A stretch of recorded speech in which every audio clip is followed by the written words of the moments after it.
The first quarter of 2021 certainly ended with a bang with the release of the details of President Biden's ambitious and far-reaching American Jobs Plan.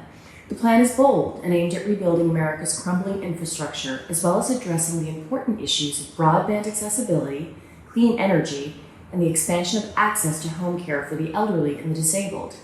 Now, to pay for those programs, the plan also includes a set of tax provisions that will raise the tax rate on America's corporations.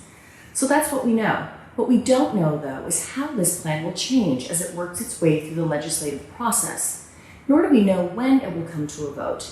Our assumption is that the president will lean on the reconciliation process he used with success on the last fiscal package.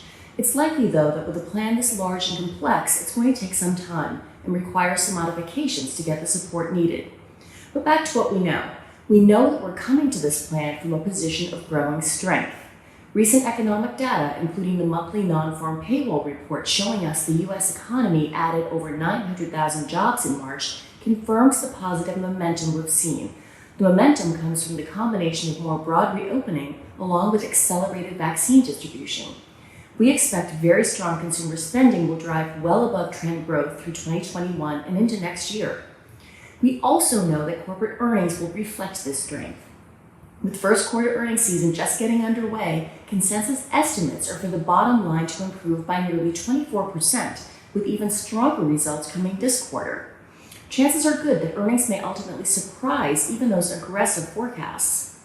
We also know that a lot of this good news is priced into the U.S. equity market already, with valuations sitting above historical averages. We anticipate that some of the strong earnings growth will be offset by some needed multiple or valuation contraction, ultimately leading to positive but more modest returns for U.S. equities this year.